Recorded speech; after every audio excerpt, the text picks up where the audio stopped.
Hi viewers, in this class I am going to discuss Turing machine languages, unrestricted grammar, reducibility and undecidability. In the first class of Turing machine, I have given some definitions regarding recursive languages, enumerable languages, recursively enumerable languages, decidability, undecidability, and the relation between those languages.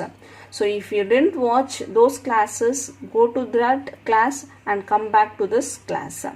Now, let us see the first thing, Turing machine languages. Actually, we have two different kinds of languages are there in Turing machine. First one is the accepted language and second one is the decided language.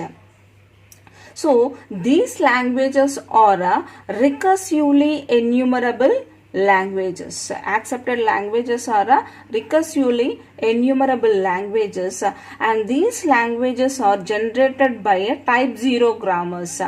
So type 0 grammars are generates recursively enumerable languages, and these languages are accepted by the Turing machines. So here, when a Turing machine accepts a language, if it enters into a final state for any input string W. So when you have given a string to the Turing machine, it always accept.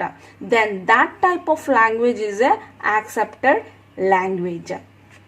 In this accepted languages, we have three conditions. So first one is the accept, second one is the reject, and third one is the loop.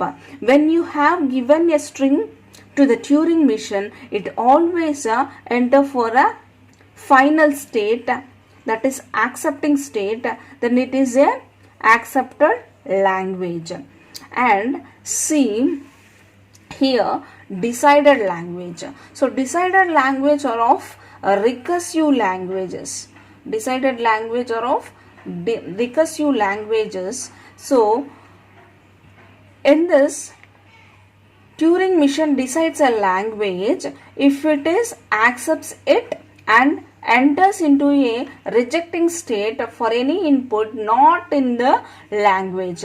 For any input not in the language, if a language contains a string, then it is going for accepting state. If it is not, a string is not available in the language, then it go for a reject state. See, here we have two conditions. It satisfies two conditions. Those are one is accept, another one is reject.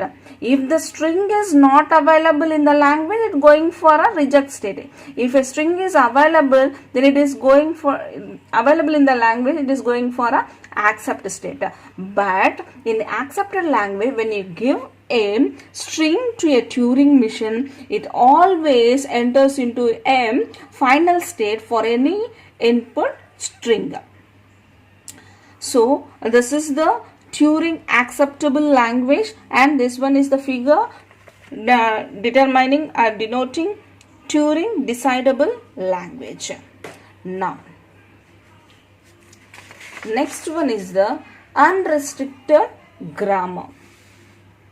Next one is the unrestricted grammar. So we all know the Chomsky hierarchy. Always I am telling Chomsky hierarchy. Why? Because in each and every mission we are converting so many problems into mission, so many languages into mission. So in that we are using some prediction rules. So language formats and all. So here also we know type 0 grammars are called unrestricted grammars. This grammar generates recursively enumerable languages. So by the use of these languages, we are accepting the mission called a Turing mission. The production in this grammar, the production rules having no restrictions. Okay, you can use in the left content of the production rule and the right content of the production rule. We can use any number of non-terminals and terminals here. So it is a phase structured grammar. They are any phrase structure grammar including all formal grammar. So I have given a diagram representation for all these grammars. Also all type 2 grammars are type 3, type 2 and type 1 grammars are type 0 grammars. So it is recognized by these grammars generates a language, and those languages are recognized by Turing machines. Again, see the prediction rule. It is in the format of so here see a non-terminal which consists of left content and right content in the left hand side of the production, and in the right hand of the production we have no restriction, string of non-terminals and terminals. But there is a condition here, at least we have to take one non-terminal in the left hand side of the production. Next, see, these are all the productions of unrestricted grammar. See, here is a single non-terminal, here is the two non-terminals, here one non-terminal and right content. So here is the left content with a non-terminal which derives a string of non-terminals and terminals. So we all know type 0 grammar generates recursively enumerable languages. These languages are recognized by a Turing machine. And while coming to the next one, next definition, that is reducibility. So we know the term reduce. So we are going to reduce a complex one to a small one. So there we can use a reducibility word. See here, what is a reducibility in Turing machine?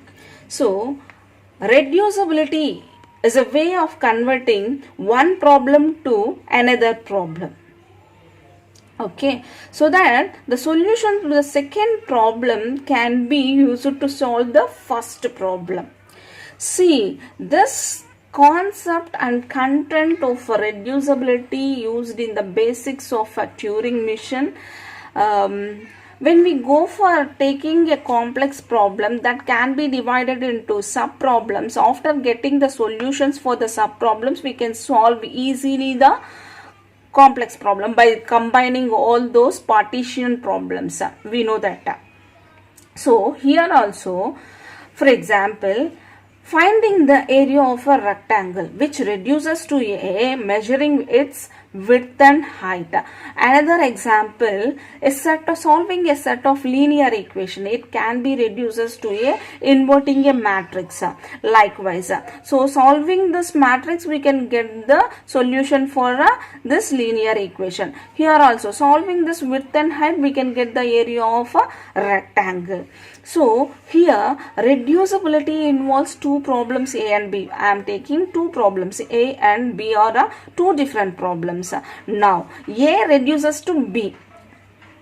A reduces to A is a problem, and from here I am reduces this A, particular A to B. If you can use a solution to B to solve A, the solution of A can be used to solve A, then that one involves the reducibility. If A is reducible to B, solving A cannot be harder than solving B. If we solve B, then we get a solution for this B, then it is not harder to solve A problem. Now see, if A is reducibility to B, if B having the solution B is decidable, then A is also decidable. Decidable means we know, so whether it is accepting or rejected. Okay, so if A is undecidable, here we have a Turing machine. So here we don't have Turing machine in undecidable problems. So A is undecidable and reducible to B, then B is also a undecidable. Here, if in the first example, if B is decidable, A is also a decidable. If here solving B, we get B is a undecidable, then A is also a undecidable. The next topic is Undecidability. See, a problem is undecidable. Here we don't have Turing machine, which always halt in finite amount of time to give answer as yes or no. So to give yes or no, to decide the problem which is acceptable or not, it doesn't have a Turing machine. Here also there is no particular algorithm to determine the answer for a given input. If you give an input to undecidable problems, it does not determine the solution. So here if your language is undecidable, if it is not a decidable. Okay, an undecidable language may sometimes be partially decidable but not decidable. So sometimes it may halt, it may partially decidable but not completely decidable language. So I hope all you can understand all these terminologies. So after listening this particular class, make a note of all the definition. It will be useful for your exams. Thank you.